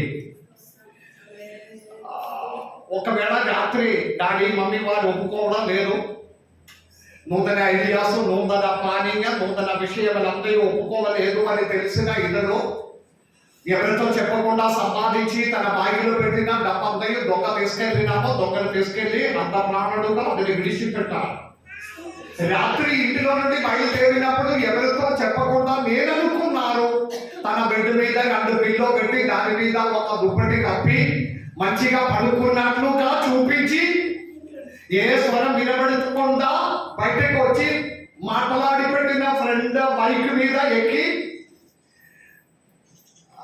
రైల్వే స్టేషన్లోనికి వెళ్ళి అనుకున్న ప్రకారం అతడు ఎరికోవిలోనికి బయలుదేరిన బైక్ అంతా పట్టుకొని ఉదయం మన 8, 9, 10 గంటలకి లేచి అన్ని తిట్టలు వినిన తర్వాత లేచి డాడీ మమ్మీ మీద అరిచి లేచి స్నానం చేసి ఏదో పడి కొరకు వెళ్ళిన వాడునే ఛాయ్తో పాటు మమ్మీ ఛాయ్ పట్టుకొని వెళ్ళినప్పుడు దుప్పటి తీసినప్పుడు అక్కడ ఒకవేళ పిల్ల మాత్రమే కనపడింది, ఎటు పోయిందో ఎవరికి తెలియదు. డాడీతో అడిగినాము, ఎవరితో అడిగితే ఏదైనా కనపడలేదు, ఏమైందో తెలియదు. ఆ రోజు నుండి తల్లి ఎడవడం మొదలైంది. దేవుని తన కుమారుడు ఎటు పోయిందని ఏడిచినది. తల్లిదండ్రులు ఏడిసిన ఒక కుటుంబం ఉండే, పిల్లలు దారి తప్పకుండా దేవుడు కాపాడిన ఒక సమరీని పంపించిన దేవుడు ఉన్నాడు. హల్లెలూయా. కన్నీటితో ప్రార్థించిన తల్లిదండ్రులు ఉన్నారు. మీరు కన్నీటితో ప్రార్థించిన ప్రార్థన పిల్లలు వినాలి. వారి దారి తప్పిపోకుండా దేవుని ఆలయంలో పరిగెత్తి వస్తారు. అమ్మగారిని పెళ్లి చేసిన తర్వాత అమ్మగారి ఇంటికి వెళ్ళినప్పుడు అక్కడ పెద్దదానా ఉంది మమ్మీ. అప్పుడు అతనికి 83 ఏజ్ ఉంది. 83 వయసు. నేను చాలాసార్లు చెప్పిన సాక్ష్యం, రాత్రి మేము పడుకున్నప్పుడు ఉదయమైన అర్ధరాత్రి వేళ ఏడుపు వినపడుతుంది. పెద్ద మనుషులు ఏడిచినట్టుగానే ఇట్లా ఉన్న సౌండ్ వినబడినప్పుడు నేను అమ్మగారితో అడిగింది, లేవు ఎవరో ఏడుస్తుంది అంటే డాడీ ఏడుస్తున్నారు కావచ్చు అని చెప్పినప్పుడు అమ్మగారు అన్నారు, కాదు పెద్ద డాడీ ప్రార్థన చేస్తుంది. అర్ధరాత్రి వేళ అందరూ హాయిగా పడుకున్నప్పుడు పెద్ద మనిషి లేచి ప్రార్థన చేయడం, పేరు చెప్పి, ఓ నా పిల్లల్ని నేను రాయి కూరినప్పుడు మొదలై పేరు ఆశీర్వదించింది. ఓ భోపాలిలో ఉన్న వారిని కుటుంబంగా ఆశీర్వదించింది. హైదరాబాద్ లో ఉన్న వారి పిల్లల్ని కుటుంబంగా ఆశీర్వదించండి. పేరు పెట్టి ఏడిచి ప్రార్థించిన ఒక పెద్ద మనిషి.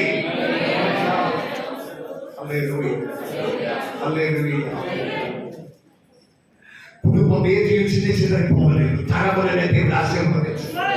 ఇప్పుడు చిన్నపిల్లల కాలం వచ్చినప్పుడు అందరూ కెనడాలో యూకేలో ఉన్నారు. చిన్నపిల్లలందరూ తరములలోనికి వచ్చినప్పుడు దేవుడు ఆశీర్వదించిన కారణం ఏంటంటే కన్నీటితో ప్రార్థించిన తల్లిదండ్రులు. ఇప్పుడు మనకు ప్రార్థన అసలు రాదు కదా. 20 సంవత్సరం 30 సంవత్సరము అని క్రైస్తవ పేరు చెప్పడం తప్ప ఒక ప్రార్థన కూడా చేయరు. చేస్తావా? మీరు ఇంటిలో ప్రార్థించిన వారమైతే మందిరంలో ప్రార్థన చేస్తారు. ప్రార్థన జీవితం ఉండే, ఎక్కడ అవసరం దొరికితే ప్రార్థన చేస్తుంది. మనకు ప్రార్థన లేదు. ప్రార్థించిన ఒక తల్లి ఉన్నందువలన అతడు యెరూషలేములో నుండి బయలుదేరినప్పుడు దేవుడు సమరియలో నుండి మరి ఒకరు ద్రాక్షారసమనే నూనెనే ఆ గాయములకు అవసరమైనది డబ్బుని పట్టుకొని ఒక సమరియలు బయలుదేరినాడు. హల్లెలూయా. ప్రార్థించిన కుటుంబం ఉండాలి. హల్లెలూయా. ఒకవేళ వారి దారి తప్పిపోయినా సమరియలు ద్వారా తిరిగి రేపించిన ఒక దేవుడు ఉన్నాడని నమ్మిన వారి చెప్పడం బట్టి దేవుని కనపరచండి. ప్రార్థించిన తల్లిదండ్రులు ఉండాలి.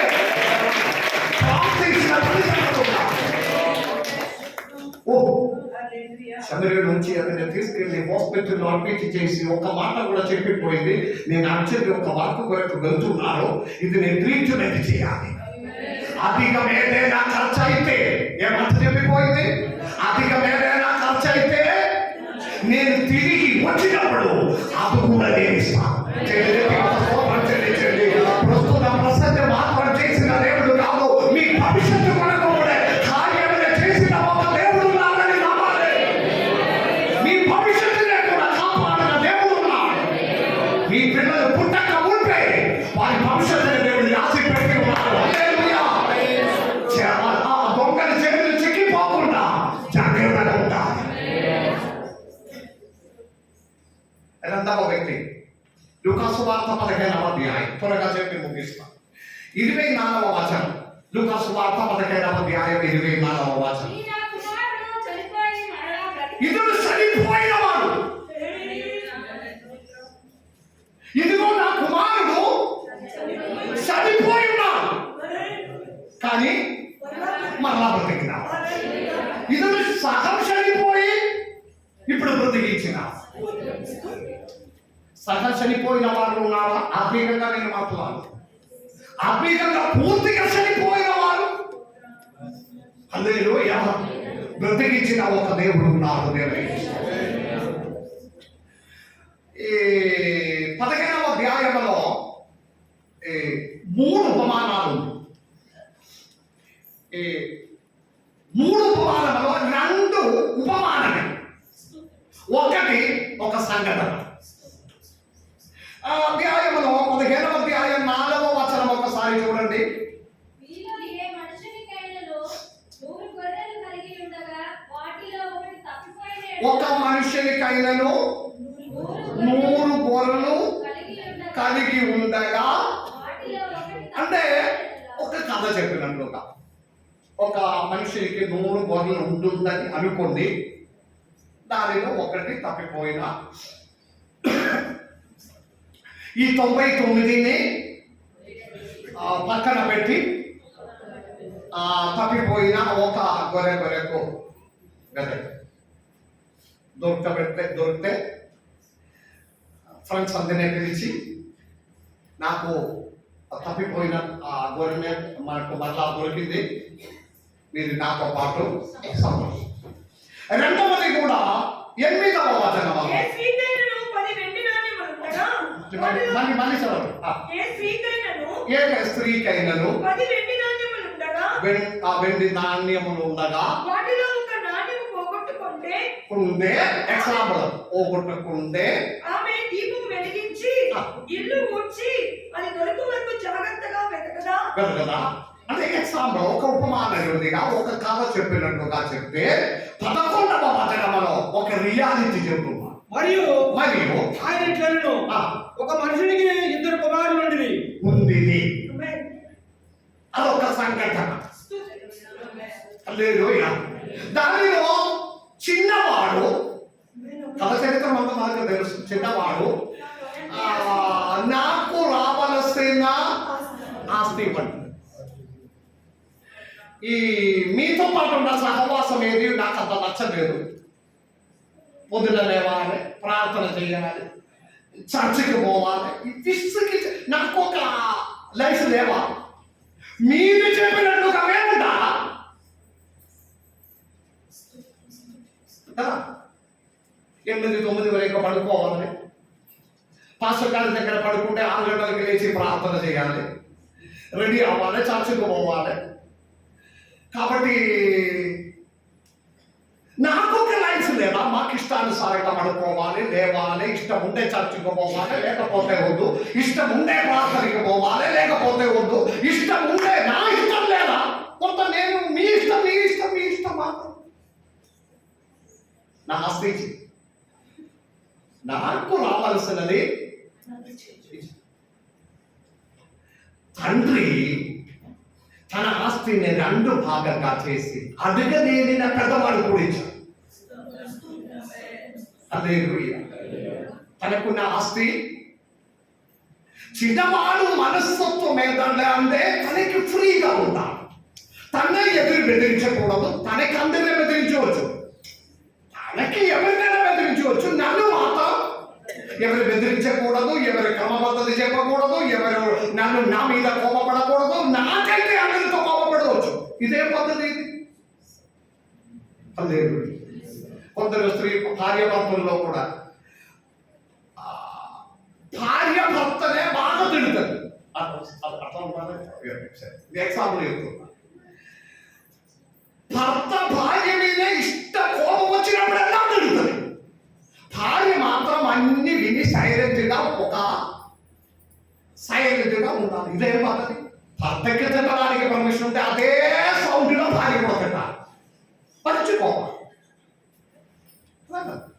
ఈ 1 సైడ్ మాత్రం ఎవరు అప్పగించినాము? ఈ 1 సైడ్ మాత్రం కొట్టడం తిట్టడం ఏం చేయకండి. దేవునికి స్తోత్రం. ప్రేమించాలి, వాక్యం వేసుకోవాలి. భార్య భర్తకి లోబడి ఉండాలి, భర్త తన భార్యనే ప్రేమించాలి. ప్రేమ ఉందే కొట్టడం తిట్టడం ఏమి రాదు. అన్ని మంచిది, అన్ని మంచిది. ప్రేమించిన కాలం చెడు ఏది చూడదు, ప్రేమించిన కాలము చూసిన అన్ని మంచిది. చెడు కళ్ళలోనికి రానే రాదు. ప్రేమ అంటే అయిపోయిన తర్వాత సమస్యలోనికి బదిలినప్పుడు అయ్యో ఇది నేను చూడలేదు కదా, ఇది నాకు చెప్పలేదు కదా. జాగ్రత్తగా ఉండాలి. ఇతను తనకు కావలసినది ఇచ్చేయండి. మీ పద్ధతి, మీ క్రమ పద్ధతి, మీ ఆలోచన, చెప్పి అతను తనకున్నదంతా సమకూర్చి రెండుగా చేసిన రెండు షాపింగ్ కాంప్లెక్స్ ఉండే, ఒక షాపింగ్ కాంప్లెక్స్ చిన్నవాడికి, ఒకటి పెద్దవాడికి. 10 ఎకరాలు పొలం ఉండే, అది 5 ఎకరాలు ఒకరికి, 5 ఎకరాలు పెద్దవాడికి. 100 గొర్రెలు ఉండే, 50 గొర్రెలు చిన్నవాడికి, 50 గొర్రెలు పెద్దవాడికి. ఇల్లు సగము అది నేను చనిపోయిన తర్వాత మీరు అమ్మడమా, సగం అది అన్ని ఆస్తి. వెంటనే ఇద్దరు బయటకు వెళ్ళి చిన్నవాడు కొన్ని బ్రోకర్స్ ని కలిసి ఫస్ట్ గొర్రెలు 50 అమ్మేసింది, తెచ్చి బ్యాంకులో డిపాజిట్ చేసింది. తన ఆస్తి అందరూ అమ్మి ఒక 2 కోట్లు అని అనుకోండి సమకూర్చి అతను వెళ్ళిపోయాడు. సెల్ఫ్ లైఫ్ కొరకు వెళ్ళిపోతున్నా. ఆయన మనసులో చాలా కళ చూస్తే ఉన్నాడు. నేను అక్కడ వెళ్ళి ఒక 2-3 బస్సు కొన్నాడు. అక్కడ బస్సు కొని ఆ బస్సున తర్వాత ఒక పెట్రోల్ పంప్ అతను మంచిగా నడిపించడం లేదు, అతను చనిపోయిన వల్ల ఆ పెట్రోల్ పంప్ కూడా కొనుక్కున్నాడు. ఇంకా డబ్బు మిగిలి ఉంది. అప్పుడు విన్నారు ఈ రాజస్థానిలో ఒక స్కూల్ అమ్మడానికి ఉంది. ఆ స్కూల్ కొన్నాడు.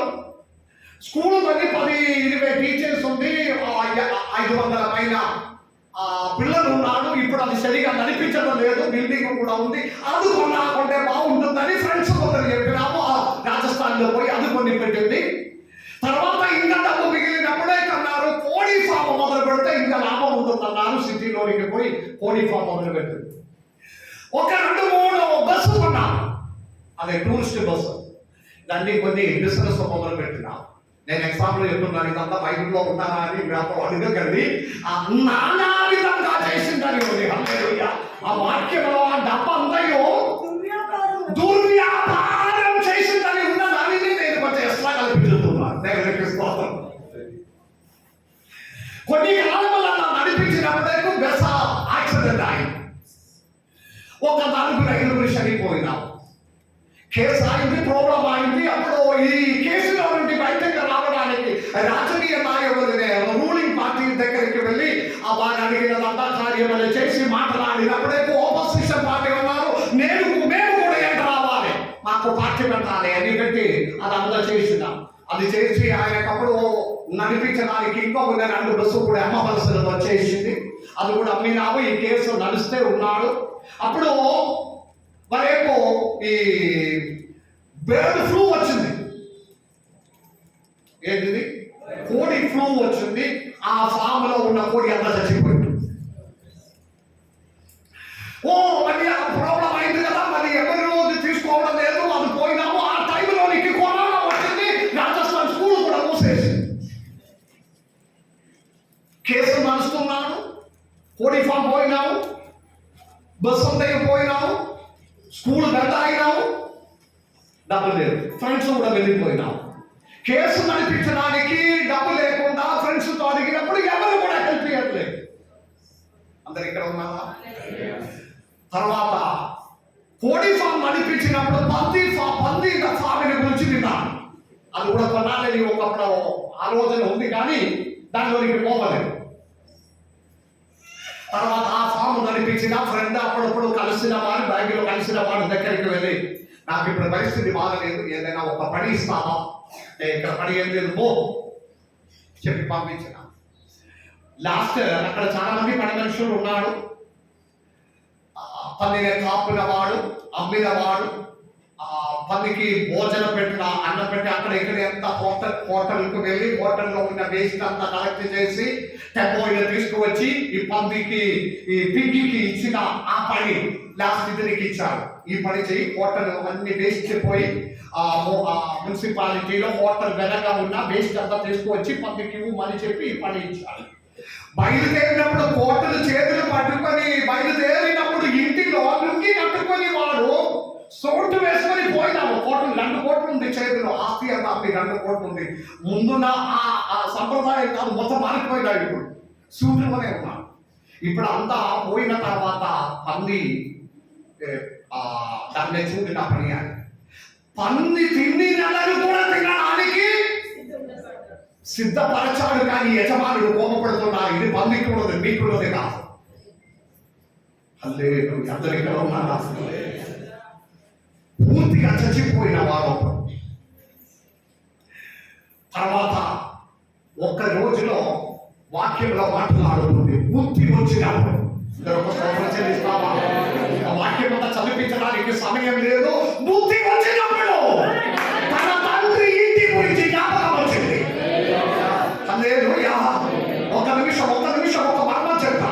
తన ఇంటిలో 3 వేల చదువుకుంది, ఆహారం తిని, పని మనుషులు తన పని కార్యములంతా చేసి ఇంటిలో రాజకీయంగా జీవించినప్పుడు ఆయనకు బుద్ధి రాలేదు. తనకు సెల్ఫ్ జీవితం కావాలని ఆలోచించినప్పుడు ఆయనకు బుద్ధి లేకపోయినా. హల్లెలూయా. వెళ్ళి షూట్ కోట్ అంతా వేసుకొని సిటీలో కారుకొని నడిచినప్పుడు ఆయనకు బుద్ధి రాలేదు. ఆయనకు బుద్ధి వచ్చినది ఎప్పుడంటే పంది తిండిన ఆహారం కూడా దొరకలేకపోవడం అతనికి బుద్ధి వచ్చింది.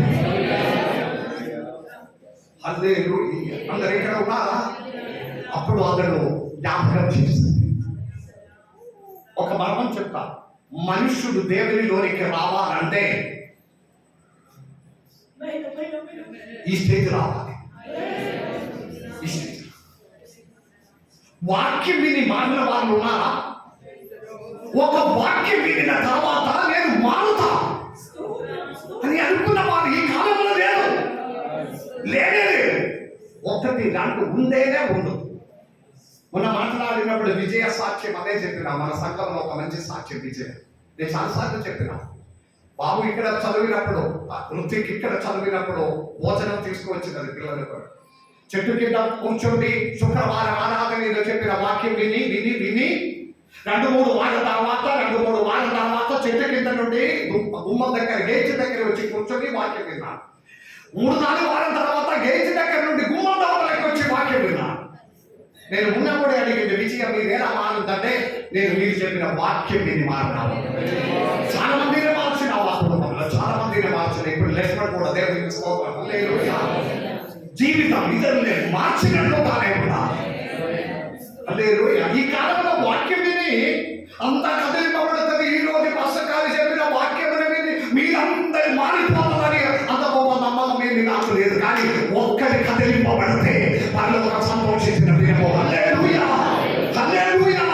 ఒక్కరి కదిలిపబడితే జీవిత సాగత్యమైన మార్చిన ఒక దేవుడు నాకు.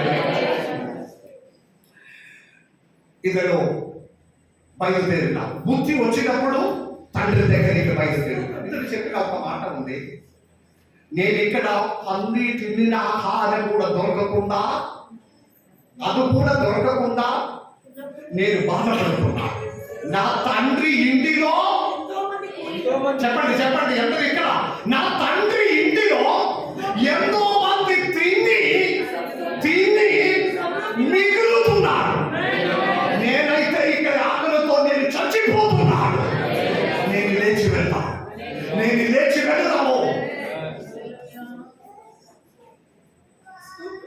ఇతను బయలుదేరుతాం. గడ్డం అంతా పెంచి, తన వెంట్రుకలంతా పెంచి, వస్త్రం లేదు, చెప్పలు లేవు, ఒక పిచ్చివాడుగా సంవత్సరం తర్వాత అతడు బయలుదేరుతున్నా. ఎవరికి గుర్తు రావడం లేదు. గుర్తుకుంటారా? సత్యంగా ఆ చేపిలో మారిపోయినా. కానీ ఇతడు బయలుదేరిన దినమ నుండి తన ఇంటి బయట ఒక కుర్చీలో ఒకడు కూర్చున్నారు. ఈ తండ్రి, నా కుమారుడు ఒక రోజు తిరిగి వస్తాడు. యూదా ఒక మర్మ చెప్పి నేను త్వరగా, యూదా సంప్రదాయ ప్రకారం తండ్రిని ద్వేషించి తండ్రి ఆస్తి అంతయు పట్టుకొని తండ్రికి విరోధంగా వెళ్ళిపోయినవాడు. తండ్రిని ద్వేషించి తండ్రి తండ్రికి ఎదురుగా ఇల్లు విడిచిపోయినవాడు ఎప్పుడైనా వస్తే రాజుతో కొట్టి చంపాలి. వారి సంప్రదాయం అది. బయట కనపడితే దాసులైనా ఎవరైనా అతని కనపడితే రాజుతో కొట్టి చంపేయాలి. యూదా వంశస్థులు తండ్రి మాటకి ఎదురుగా పోతే. కాబట్టి కుమారుడు వెళ్ళిపోయిన దినము నుండి ఈ తండ్రి బయట ఒక కుర్చీ వేసి కూర్చున్నారు.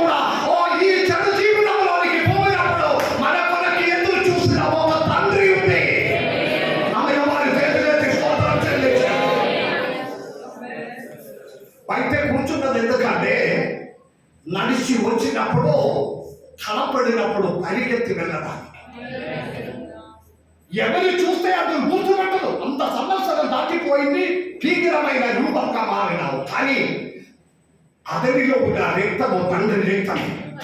దూరం నుండి ఆ వాక్యం ఉంది, దూరం నుండి తండ్రి అతని చూశాడు. ఇంకా దూరంలో ఉన్నప్పుడు చేతులకి ఒక స్తోత్రం చెల్లించండి. ఇంకా దూరంలో ఉన్నప్పుడు ఎంత వయస్సు కలిగిన వాళ్ళమైతే కూడా దూరం నుండి నిన్ను గుర్తు పెట్టిన ఒక పరలోక తండ్రి ఉంది. నమ్మిన వారి చేతులకి దేవుని స్తుతించాలి.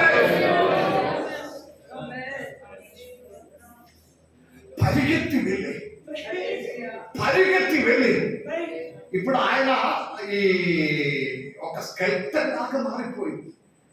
ఆ రూపము, సౌందర్యము ఇదంతా పోయినా జస్ట్ నెమ్మదిగా కళ్ళు దాగి వచ్చినట్లు కాదు, నెమ్మదిగా తన ఇంటికి వస్తున్నాడు. దూరం నుండి మమ్మల్ని చూసిన ఒక పరలోకపు తండ్రి ఉంది. మనము దారి తప్పిపోయినప్పుడు, దూరం అయిపోయినప్పుడు, ఫ్రెండ్స్తో తిరిగినప్పుడు, వారి మాటకి లోగిపోయినప్పుడు, ఓ దొంగల చేతిలో చెక్కిపడినప్పుడు దూరం నుండి మమ్మల్ని చూసిన ఒక పరలోకపు తండ్రి ఉంది. పరిగెత్తి వచ్చి తన కౌగిలించుకొని ఈ కౌగిలించుకొని ఉండడం ఎందుకంటే మర్మముంది ప్రతి దానిలో. దాసులు ఎవరైనా అతని నీతికి రానివేయకుండా, దాసులు కనపడిన వారు ఎవరైనా మనుషుల మనసు అర్థం తెలుసుకోకుండా అతని మీద రాయి వేయకుండా దాని అతని పరిగెత్తి దూరంలో పరిగెత్తి దాసులు ఎవరు కన్నుకి కనపడక ఉంటే, అపవాది దొంగలు కన్నుకి కనపడక ఉంటే పరిగెత్తి వచ్చి కౌగులించుకొని ముద్దు పెట్టి మహోన్నతుని చాటును నివసించువాడే, సర్వశక్తుల నీడను విశ్రమించువాడే. ఆయన తన కాలు పాదములో రాయి తగలకుండా కాపాడిన ఒక గొప్ప దేవుడు ఉన్నాడు. కౌగిలించుకొని ముద్దు పెట్టి కరోనా ఉన్నారా లేదా అని భయపడి కాదు. ఆయనకున్నది ఒక్కటి మాత్రం, పద్ది వాసన మాత్రమే ఉంది. అది పట్టించుకోకుండా కౌగిలించుకొని వెంటనే ఆజ్ఞయించాడు. హల్లెలూయా! పరిగెత్తి వెళ్ళి మంచి వస్త్రం తీసుకురా. మీ ఉత్సవ వస్త్రమని ధరించిన దేవుడు, రక్షణ వస్త్రమని ధరించిన దేవుడు, ఆయన కాలుకి కప్పులు తొడిపించండి. ఓ చేతికి ఉంగరం పెట్టండి. మంచి భోజనం అనేది. ఓ నా ఈ కుమారుడు చచ్చిపోయిన వాడు ఇప్పుడు బ్రతికి ఉన్నాడు. హల్లెలూయా! కాబట్టి మనం అందరం కలిసి సంతోషిస్తామని పరలోక సంతోషం కొరకు ఇద్దరే మనసు. ఒకడు సగం చచ్చిపోయినవాడు, ఒకడు పూర్తిగా చచ్చిపోయినవాడు.